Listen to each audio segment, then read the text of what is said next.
प्रिय विद्यार्थियों, हिंदी विषय के अंतर्गत आज हम हिंदी व्याकरण में अध्याय 4 संधि के बारे में पढ़ेंगे।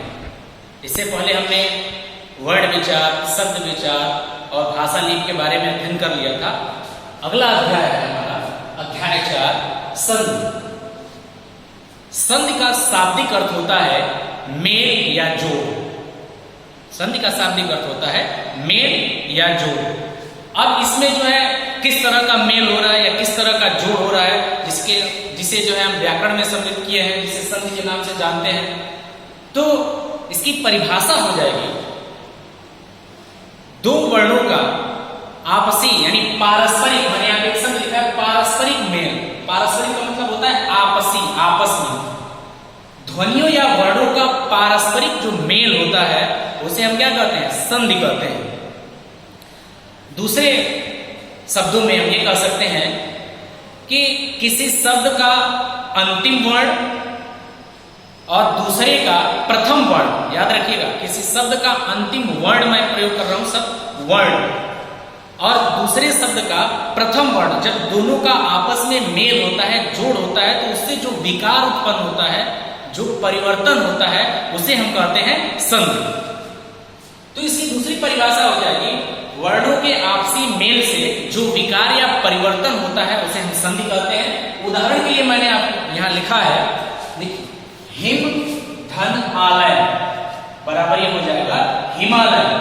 अब यहां देखिए इन दो शब्दों में कैसे जो है वर्णों का मेल हुआ है और उस मेल से विकार कैसे उत्पन्न हुआ है, ये मैं आपको यहां पे समझा रहा हूं। हिम म का जो वर्ण विच्छेद करेंगे तो हमें लास्ट में मिलेगा अ, क्योंकि व्यंजन वर्णों के साथ स्वर वर्ण जो होते हैं वो जुड़े होते हैं। मैंने आपको पहले ही पढ़ाया था, बताया था। और है, और यहां पहले से ही आ है तो आ। अब देखिए, पहले शब्द का अंतिम वर्ण जो है इसमें या अंतिम ध्वनि हम कह सकते हैं और दूसरे का पहला आ। जब इन दोनों का मेल हो रहा है तो इनसे विकार उत्पन्न हो रहा है और ये बन जा रहा है आ। यहाँ माँ है यानी ओ और आ मिलकर आ हो जा रहा है। ये मैं आगे जब आपको पढ़ाऊंगा संधि के भेद, तो उसमें विस्तार पूर्वक जो है इसको स्पष्ट करूंगा। यहाँ बस आपको समझना है कि संधि हो रही है कि नहीं हो रही है। तो हिम धन आलय बराबर हिमालय। इसी तरह से शरण धन आगत बराबर शरणागत, यानी जो शरण में आया हुआ उसको शरणागत कहते हैं। तो यहाँ भी संधि हो रही है, यहाँ भी वर्णों का आपसी मेल हो रहा है और उस मेल से विकार उत्पन्न हो रहा है और एक संधि युक्त जो शब्द हमें मिल रहा है शरणागत। इसी प्रकार जो है दया धन आनंद, दयाधन, देवधनालय, देवालय, पुस्तक धनालय, पुस्तकालय, इस तरह से अनेक शब्द आपको मिल जाएंगे। तो संधि समझने के लिए आप ध्यान दीजिएगा, ध्वनियों अर्थात वर्णों के पारस्परिक मेल को हम संधि कहते हैं। अब इसके बाद एक और आता है संधि के भेद से पहले संधि विच्छेद। यहां समझ लीजिए, संधि विच्छेद भी आपके सिलेबस में है, तो थोड़ा सा उस पर भी संक्षिप्त प्रकाश में डाल रहा हूं। संधि विच्छेद, यहाँ पे आपने पढ़ा संधि। अब संधि विच्छेद का मतलब होता है अलग अलग कर देना। उन संधि युक्त शब्दों को जब हम अलग अलग कर देते हैं तो उसे कहते हैं संधि विच्छेद। जैसे पुस्तकालय, यहां है पुस्तकालय।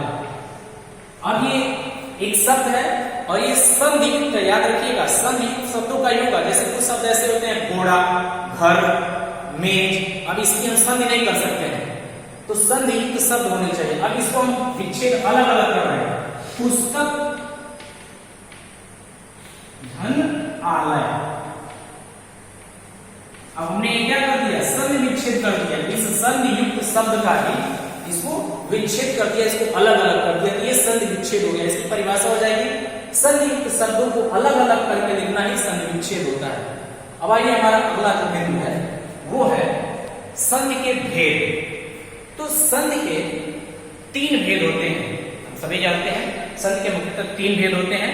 इसमें पहला होता है स्वर संधि, दूसरा व्यंजन संधि और अंतिम तीसरा जो होता है उसे हम विसर्ग संधि के नाम से जानते हैं। आगे का इसका विस्तार में हम अध्ययन करेंगे। यहाँ पे संक्षिप्त में इसको जानना जरूरी है कि स्वर संधि किसे कहते हैं, व्यंजन संधि किसे कहते हैं, विसर्ग संधि किसे कहते हैं। तो स्वर संधि में नाम से स्पष्ट है, स्वर संधि यानी दो स्वरों का जोड़ या मेल। दो स्वरों के मेल से जो विकार उत्पन्न होता है उसे हम कहते हैं स्वर संधि। या देखिए, दो स्वरों के परस्पर मेल यानी आपसी मेल से जो विकार यानी परिवर्तन होता है उसे हम स्वर संधि कहते हैं।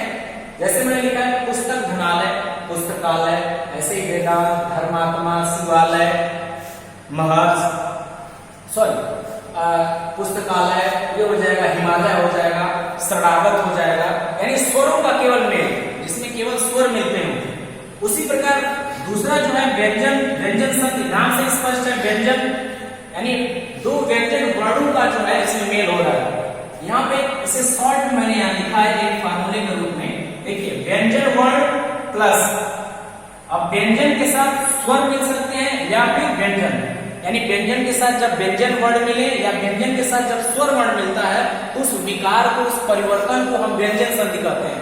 याद रखिएगा, ध्यान देने वाली बात है।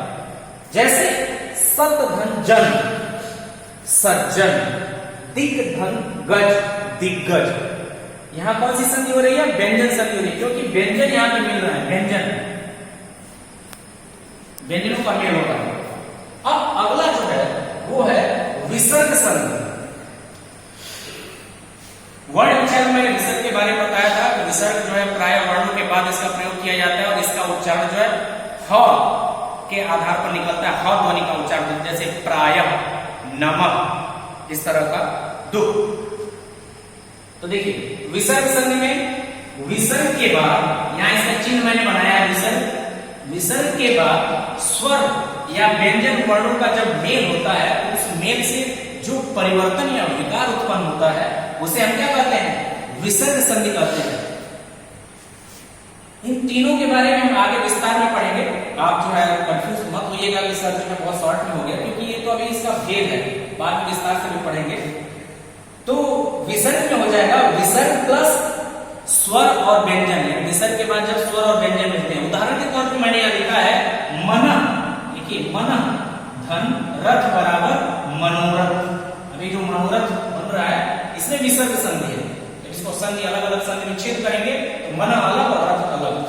नि धन रस नीरस, नि धन धन बराबर निर्धन, ये भी हो जाएगा। तो ये आपका रहा एक तरह से परिचय या इंट्रोडक्शन आप कह सकते हैं संधि का, कि संधि का अर्थ क्या है, संधि की परिभाषा क्या है और संधि विच्छेद किसे कहते हैं, साथ ही साथ संधि के कितने मुख्यतः भेद होते हैं। उम्मीद है आपको समझ में आया होगा। धन्यवाद।